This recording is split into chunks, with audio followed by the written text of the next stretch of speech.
Bạn trai tôi rõ ràng là thái tử gia Kim Xuyên với khối tài sản hàng trăm tỷ, vậy mà lại không nỡ tiêu cho tôi dù chỉ một xu. Ngay cả việc mua ấy ở cửa hàng tiện lợi cũng bắt tôi chia đôi tiền. Sau đó mẹ tôi lâm bệnh nặng, vay mượn khắp nơi thân thích họ hàng, chỉ còn thiếu 2.000 tệ nữa là đủ tiền phẫu thuật. Dù tôi cầu xin bạn trai đến mức nào đi nữa, anh ta cũng không cho mượn. Tôi một mình lo liệu hậu sự cho mẹ. Lúc về nhà thu dọn hành lý, lại vô tình phát hiện danh sách quà tặng mua cho các em gái hàng xóm. Biệt thự cao cấp, túi xách hàng hiệu xa xỉ, trang sức trị giá hàng trăm triệu, còn có đoạn trò chuyện với bạn bè. Nghe nói Tô Uyển Linh quỳ xuống chỉ vì vay 2.000 tệ. Thật thế à? Cười nhạt, giọng điệu dửng dưng vang lên. Nói chẳng sai. Vì 2.000 tệ mà đi khắp nơi không phải là đào mỏ thì là gì? Chúng tôi bên nhau đã 7 năm, anh ta đã nóng lòng muốn moi tiền từ tay tôi, đến tận bây giờ tôi mới hiểu. Thì ra 7 năm tình nghĩa cũng không bằng một lời xúi giục của cô em gái hàng xóm. Không còn gì để luyến tiếc nữa, dù sao thì từ khoảnh khắc mẹ mất, tôi đã quyết định rời xa anh ta rồi. Tôi vừa đặt lại danh sách quà vào chỗ cũ thì cánh cửa bật mở. Lạc Tinh Hà bước vào với vẻ mặt ngà ngà say, ngồi xuống bên cạnh tôi, như thể mấy ngày qua chẳng có gì. Cứ tưởng em cứng rắn thật, không quay về nữa chứ? Anh ta suýt nữa buột miệng nói ra rằng nghĩ tôi quay về để lừa tiền. Có lẽ ngay từ đầu, trong lòng anh ta, tôi chẳng qua chỉ là một con đào mỏ, chỉ biết nhắm vào tiền bạc của anh ta mà thôi.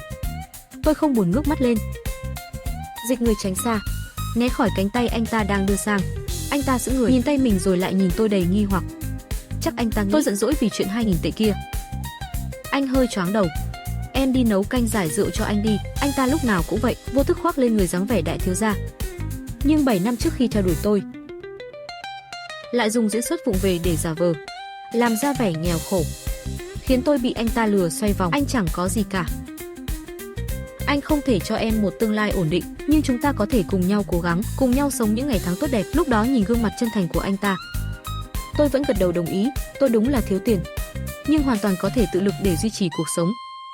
Việc lựa chọn anh ta cũng vì bị câu nói đó làm tôi cảm động, nhưng càng ở bên nhau, tôi càng nhận ra anh ta không giống người bình thường. Anh ta vô thức thể hiện sự khinh thường với những thứ bình dân, ngay cả việc có thể tự làm cũng sai tôi đi làm. Cho đến một hôm khi tôi đang làm thêm, nhìn thấy anh ta bước xuống từ chiếc xe sang, được mọi người vây quanh tiến vào hội sở cao cấp, tôi mới hoàn toàn xác nhận mối quan hệ giữa tôi và anh ta toàn là dối trá, và anh ta luôn lo sợ tôi tham tiền của mình.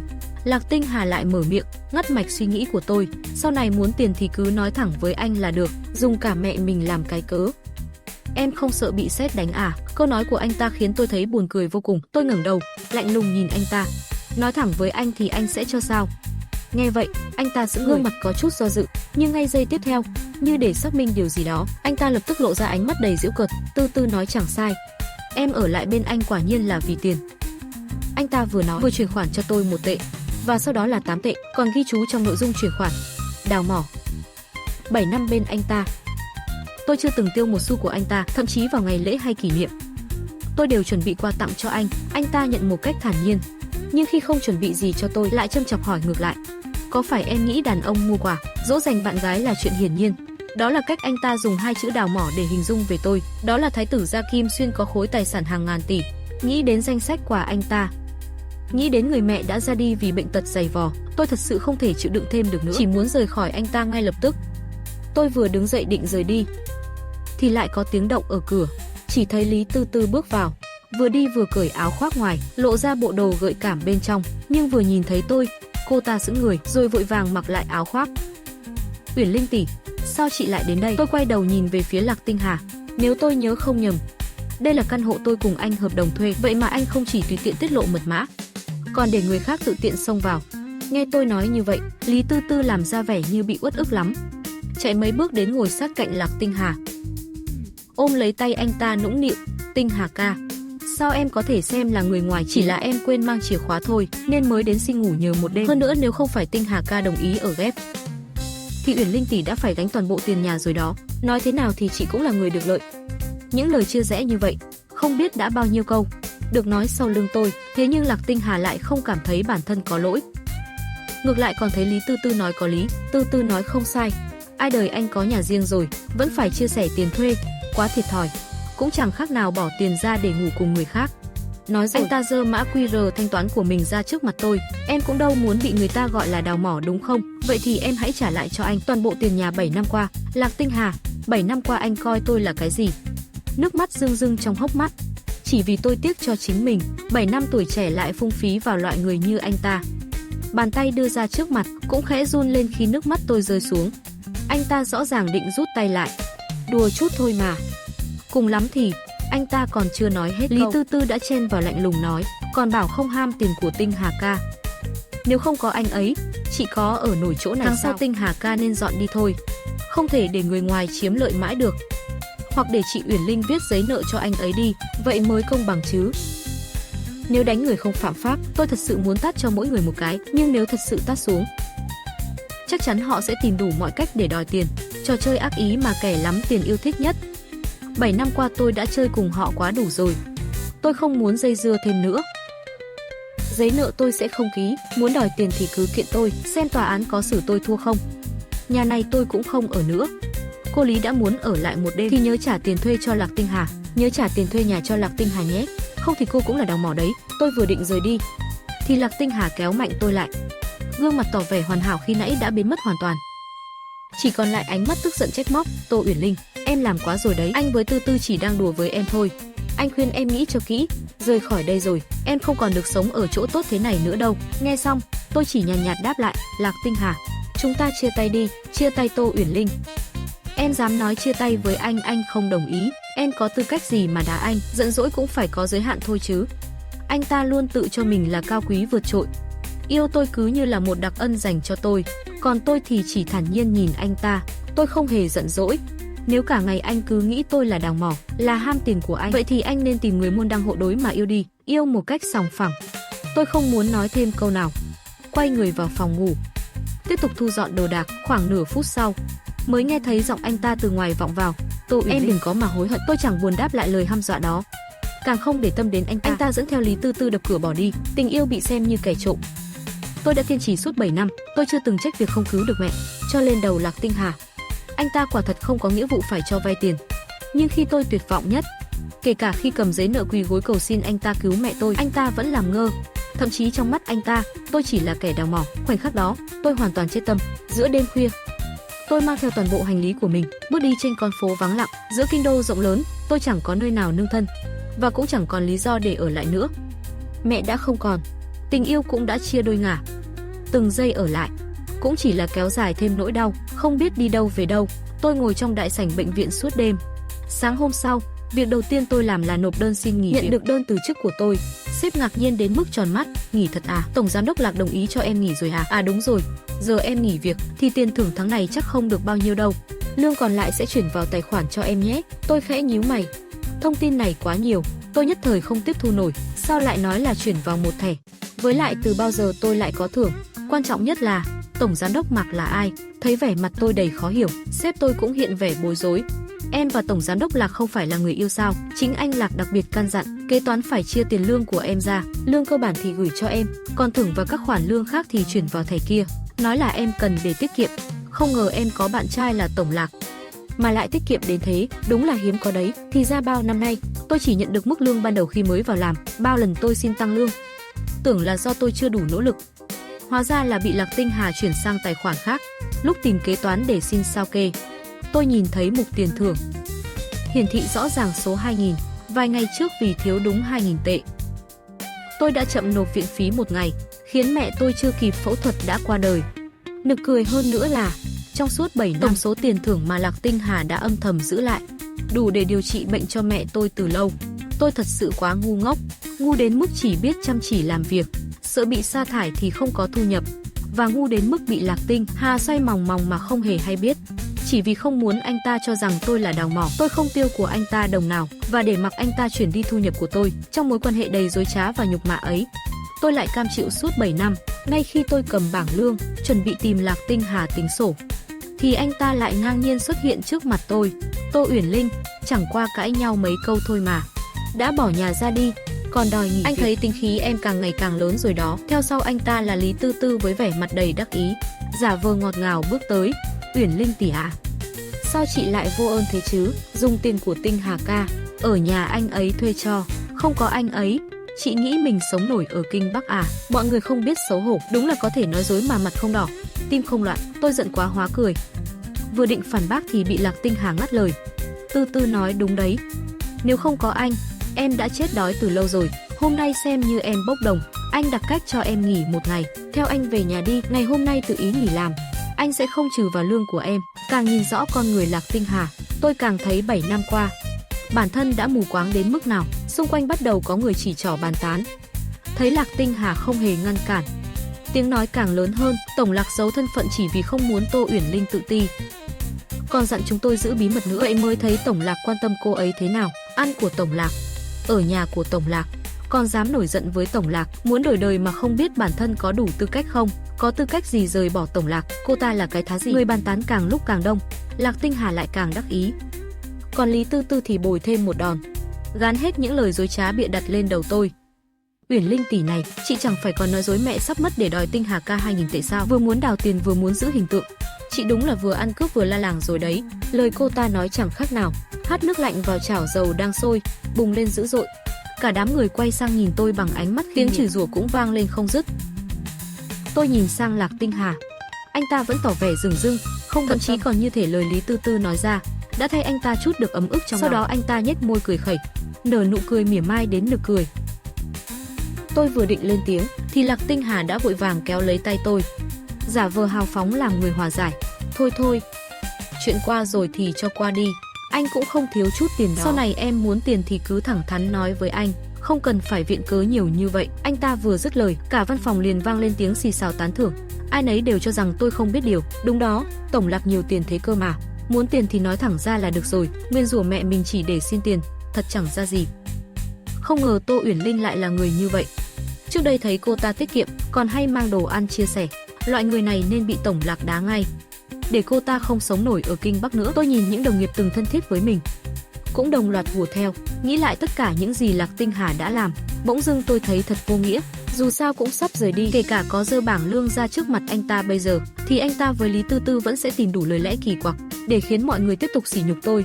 Tôi lặng lẽ nhét bảng lương vào túi, ngẩng đầu mỉm cười với Lạc Tinh Hà. Chúng ta ở bên nhau 7 năm, anh có thể tính thử xem tôi đã tiêu của anh bao nhiêu tiền. Nếu anh không nói được một xu nào là tiêu cho tôi, thì làm ơn trả lại hàng chục vạn mà anh nợ tôi. Nếu không thì cả anh lẫn công ty này cứ đợi mà ra tòa đi. Miệng thì nói yêu không liên quan đến tiền bạc, nhưng từng giây từng phút lại đều xoay quanh tiền. Vậy mà người mà ai cũng cho là thiếu gia tiêu tiền như nước, lại dùng tiền tôi dành dụm để cứu mẹ tôi mà sống sung sướng. Lạc Tinh Hà giữ người vài giây, ánh mắt thoáng hiện vẻ hoảng loạn. Dĩ nhiên anh ta chẳng nghĩ ra được đã từng tiêu gì cho một người đến cả bao cao su còn bắt chia tiền. Tôi từng nghĩ phải chăng càng giàu càng keo kiệt, nhưng giờ mới hiểu là do tôi chẳng đáng để anh ta chi ra. Có lẽ anh ta còn muốn nói thêm điều gì, nhưng tôi đã không muốn nghe nữa, quay người bước đi. Lý Tư Tư bất ngờ đẩy tôi một cái, khiến tôi mất thăng bằng ngã xuống sàn. Tô Uyển Linh, chị đừng có đánh lạc hướng dư luận nữa. Tinh Hà ca nợ gì chị chứ? Chị dám bịa chuyện, không sợ chúng tôi báo cảnh sát bắt chị sao? Nếu chị ngồi tù rồi, mẹ chị nằm viện còn ai chăm sóc đây? Còn không mau xin lỗi Tinh Hà ca đi. Lý Tư Tư tưởng có thể uy hiếp được tôi, nhưng bây giờ tôi đã không còn gì để vướng bận nữa, tôi không còn sợ gì cả. Đúng lúc đó cấp trên đi ngang qua, nhìn thấy Lạc Tinh Hà thì bước vào và cũng chen vào đám đông. Trên tay ông ấy cầm một bản giấy trình gửi tổng giám đốc Lạc. Mẹ của Tô Uyển Linh đã mất được vài ngày rồi, khoản tiền an ủi nhân viên anh vẫn chưa ký duyệt, còn có đơn xin ứng trước 2.000 tệ lương của Tô Uyển Linh cũng bị hủy theo chỉ thị của anh. Thật đáng tiếc. Nghe nói mẹ cô ấy chỉ thiếu đúng 2.000 tệ là đủ tiền phẫu thuật, ngoài việc cắt thưởng và không tăng lương. Lạc Tinh Hà còn giả ngơ, không thèm ký vào khoản tiền an ủi nhân viên, đến cả đơn xin ứng trước lương cũng bị hắn hủy bỏ. Rõ ràng chỉ thiếu có 2.000 tệ thôi mà, tại sao lại không cho? Tại sao cứ phải nhắm vào tôi mà làm khó? Nghĩ đến tất cả những gì tôi đã làm vì Lạc Tinh Hà bao năm qua, tôi chỉ thấy mình thật đáng thương và ngu dại. Nếu làm việc ở công ty khác, tôi đã không vất vả đến thế, cũng sẽ có một khoản tiết kiệm kha khá. Có khi mẹ tôi đã có thể sống sót. Giá như tôi chưa từng gặp Lạc Tinh Hà thì tốt biết mấy. Những đồng nghiệp vừa rồi nói tôi đào mỏ. Nghe xong lời cấp trên liền như câm hết, cúi đầu không dám nhìn tôi. Chắc họ cũng không ngờ bị vả mặt nhanh như vậy. Tôi trấn tĩnh lại rồi điềm đạm mở lời. Tổng Lạc, giờ anh hiểu tôi rốt cuộc đã đào được của anh bao nhiêu tiền. Trái ngược với sự bình thản của tôi, Lạc Tinh Hà bắt đầu luống cuống. Anh ta hoàn toàn không nghĩ ra đã tiêu tiền cho tôi lúc nào. Dù chỉ là một hạt muối, một giọt nước. Lạc Tinh Hà bất ngờ túm lấy tay cấp trên, giọng anh ta run rẩy. Mẹ của Tô Uyển Linh thật sự. Cấp trên ngưng ác gật đầu. Vâng, Tổng Lạc anh. Lạc Tinh Hà choáng váng, suýt đứng không vững. Nhìn bộ dạng đó của anh ta, ai không biết lại tưởng mẹ anh ta mới là người qua đời. Tôi bật cười lạnh lùng. Trong tiếng cười đầy vẻ giễu cợt, anh thật sự không nhớ à? Hay là ngay từ đầu vốn dĩ chưa từng quan tâm? Tôi định mỉa mai thêm vài câu, nhưng nghĩ lại, đối với loại người này, so đo làm gì cho bẩn miệng. Việc quan trọng nhất lúc này là đi lấy cho cốt của mẹ tôi, đưa bà rời khỏi thành phố. Chất đầy kỷ niệm đau lòng này, trong 3 ngày rời khỏi công ty, Lạc Tinh Hà vẫn luôn tìm kiếm tung tích của tôi. Nhưng tôi thì không hề nhàn rỗi. Thời đại học, tôi quen một chị khóa trên, nghe nói sau khi tốt nghiệp đã mở văn phòng luật sư riêng. Tôi tìm được chị ấy trong danh bạ, liền gửi thử một tin nhắn, không hiện chấm than đỏ. May quá, tôi lập tức kể rõ hoàn cảnh và nhờ chị ấy hỗ trợ. Tôi cũng gửi lại lời của cấp trên cho chị ấy, hy vọng chị có thể giúp tôi lấy lại số tiền đó để đề phòng bất trắc. Tôi nhờ chị ấy in giúp các điều luật liên quan, có bằng chứng trong tay thì không ai có thể nói xấu tôi được nữa. Chỉ trong 3 ngày ngắn ngủi, Lạc Tinh Hà đã tiều tụy thấy rõ. Cuối cùng cũng nhận được tin tức từ tôi, nhưng đó lại là chat hầu tòa. Tôi nhờ chị ấy in ra các điều luật liên quan, có bằng chứng trong tay rồi, không ai còn có thể đặt điều về tôi. Chỉ 3 ngày thôi mà Lạc Tinh Hà đã tiều tụy thấy rõ. Cuối cùng cũng tìm được tin tức của tôi, nhưng lại là một tờ chat của tòa án. Lạc Tinh Hà cầm tờ giấy ấy, mãi mới hoàn hồn lại. Khóe miệng anh ta khẽ nhếch, nở nụ cười tự giễu. Vụ kiện không khó như tưởng tượng. Sau khi thắng kiện, số tiền ấy nhanh chóng chuyển vào tài khoản của tôi. Nhìn số dư trong thẻ ngân hàng, tôi vẫn thấy như không thật. Mẹ tôi đã qua đời rồi, số tiền này giờ đây chẳng còn ý nghĩa, nhưng tôi cũng không thể để đồng tiền đáng ra thuộc bị Lạc Tinh Hà chiếm dụng vô lý. Trước cổng tòa án, gió thổi tung mái tóc tôi trở về quê hương, mở cánh cổng căn nhà nhỏ nơi tôi và mẹ từng nương tựa vào nhau mà sống. Hương cũ quen thuộc khiến nước mắt lại trào ra trong mắt tôi. Tôi ôm lấy hũ tro cốt của mẹ, ngồi thụp xuống đất mà òa khóc. Mẹ, con xin lỗi, không thể cho mẹ một cuộc sống tốt đẹp hơn, không thể kịp góp đủ tiền phẫu thuật lúc cần, không thể để mẹ thấy con mặc váy cưới. Tôi có quá nhiều điều khiến bản thân ân hận vì mẹ. Khóc đến mệt nhoài, tôi nhìn thấy chiếc ghế con trong sân, trên đó vẫn còn nụ cười mẹ vẽ cho tôi, chỉ là vì lâu không dùng, ghế đã phủ đầy rêu phong. Tôi nhặt lấy ghế, mang ra bờ suối bên cạnh, dùng bàn chải từng nhát một cọ sạch lớp bụi bẩn. Khuôn mặt cười trên ghế cũng dần rõ nét, nụ cười đó giống mẹ vô cùng. Tôi đưa tay nhẹ nhàng vuốt lên hình vẽ ấy. Mẹ ơi, con sẽ sống thật tốt. Lời nói vừa dứt, nước mắt tôi cũng nhỏ lên mặt ghế.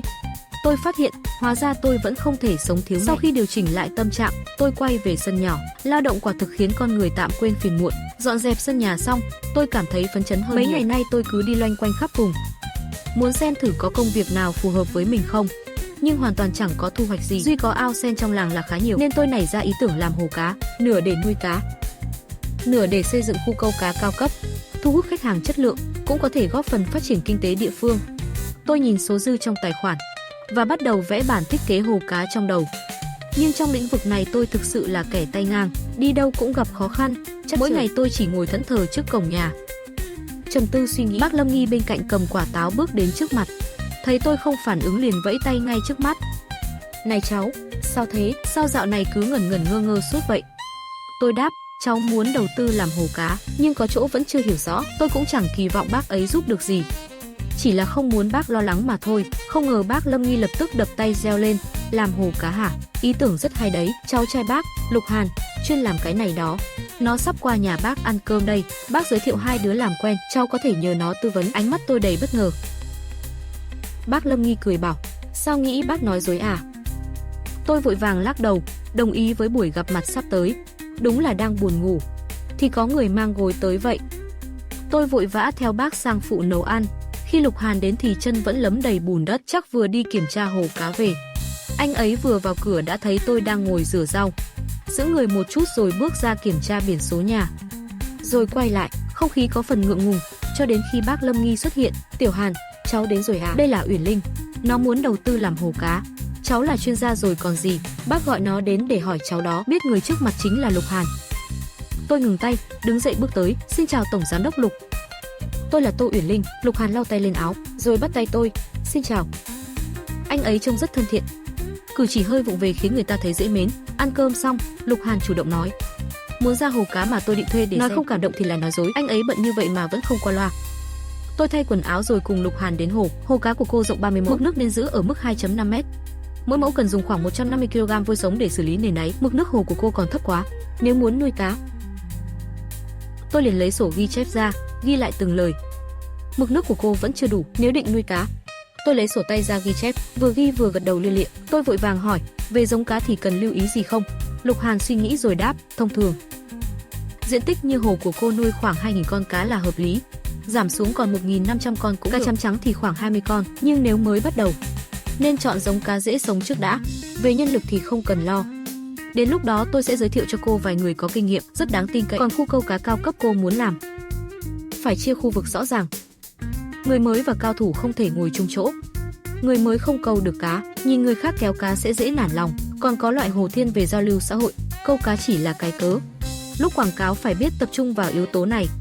Lục Hàn ngồi trò chuyện với tôi cả buổi chiều. Ban đầu tôi anh ấy là kiểu phú nhị đại giàu lên nhờ nuôi cá, nhưng càng tiếp xúc càng bất ngờ. Anh ấy là tiến sĩ chuyên ngành nông học, còn từng công bố mấy bài báo về nuôi trồng thủy sản. Nhờ có sự giúp đỡ của Lục Hàn, tôi đã xây dựng được cả hồ cá và khu câu cá. Hồ cho người mới chơi được giảm giá một nửa, dù không câu được cá nào, tôi vẫn tặng cá cho khách mang về. Lúc đó cá trong khu nuôi sẽ phát huy tác dụng. Hồ thứ hai thì không thu phí câu cá, nhưng cá câu được sẽ tính theo cân nặng. Cách này cực kỳ làm hài lòng khách. Hồ tiếp theo sẽ có nhà hàng, loại sang trọng, thậm chí còn có cả trò chơi trên mặt nước. Tuy nguồn vốn của tôi hơi thiếu, nhưng nhờ Lục Hàn hỗ trợ nên vẫn xoay sở được. Lợi nhuận từ hồ cá cũng nhanh chóng tăng lên, giá trị bản thân tôi cũng tăng theo. Trải qua mấy tháng tiếp xúc, tôi và Lục Hàn đã thân thiết hơn nhiều. Tôi không gọi anh ấy là Tổng Lục nữa, anh ấy cũng chẳng gọi tôi là cô Tô. Hôm đó, tôi đang làm sổ sách trong sân. Từ xa đã nghe thấy giọng Lục Hàn. Rất nhanh anh ấy đã bước đến trước mặt. Đang làm sổ sách à? Sắp xong rồi, anh chờ tôi một chút nhé. Tuy bảo là chờ tôi, nhưng Lục Hàn không hề ngồi không. Anh ấy giúp tôi dọn sân, còn rửa hết chỗ bát đũa bẩn. Lúc đầu tôi cũng ngại lắm, cứ bảo anh đừng làm mấy việc đó, nhưng khuyên mãi cũng vô ích, nên tôi đành để mặc anh ấy. Bát vẫn là từ hôm qua đúng không? Em chưa ăn sáng à? Tay tôi đang gõ bàn phím cũng khựng lại, có chút chột dạ. Đừng nói là lại tính tìm lý do để gạt anh đấy nhé. Uyển Linh à? Tôi cười gượng, cuối cùng cũng đành thừa nhận mấy hôm nay vì lo chuyện hồ cá nên quên ăn. Lục Hàn cực kỳ để tâm chuyện tôi bỏ bữa. Thấy tôi gật đầu, anh ấy liền lộ vẻ hận sắt không thành thép. Có sức khỏe mới làm cách mạng được, như cũ nhé. Như cũ ở đây là món mì trứng cà chua do Lục Hàn nấu. Anh ấy nấu ăn thực sự rất ngon, cùng là tổng tài, nhưng Lạc Tinh Hà lúc nào cũng ở trên cao. Đừng nói đến chuyện nấu ăn, từ khi Lý Tư Tư xuất hiện, tôi chỉ cần nhờ rót ly nước nóng lúc ốm, cũng bị xem là hành vi đào mỏ. Lục Hàn có thể không giàu như anh ta, nhưng người tự mình gây dựng sự nghiệp luôn thông minh và kiên cường hơn phú nhị đại. Làm xong báo cáo tài chính, bát mì trứng cũng được bưng tới. Khi tôi ăn được nửa tô, Lục Hàn mỉm cười hỏi, no rồi à? Mỗi lần tôi ăn no, tốc độ ăn sẽ chậm lại, nhưng người ta có lòng nấu cho mình, dù no, tôi cũng sẽ ăn cho hết. Ăn no rồi thì thôi nhé, ăn nhiều quá sẽ khó chịu đấy. Tôi cắn đũa, bật cười thành tiếng. Lục Hàn, anh là run trong bụng tôi à? Sao hiểu rõ thế? Ha ha, không còn cách nào. Tâm tư của em viết hết lên mặt rồi, không muốn biết cũng khó. Tâm tư đơn thuần. Đây là lần đầu tiên có người nói thế về tôi. Lạc Tinh Hà thì luôn nghĩ tôi là cô gái danh mãnh, giả tạo đầy tính toán. Nếu tôi thật sự đơn thuần như lời Lục Hàn, vì sao suốt ngần ấy năm, Lạc Tinh Hà chưa từng quan tâm đến cảm xúc của tôi? Thấy sắc mặt tôi không ổn, Lục Hàn vội hỏi, sao vậy? Anh nói gì sai à? Tôi cười lắc đầu, lại khôi phục như thường. Sau đó Lục Hàn lấy ra một chiếc hộp quà từ sau lưng, xem có thích không này. Các tình yêu ơi, hãy đăng ký kênh, thả tim và bình luận điều thầm kín với mình nhé. Thương lắm các bồ nè.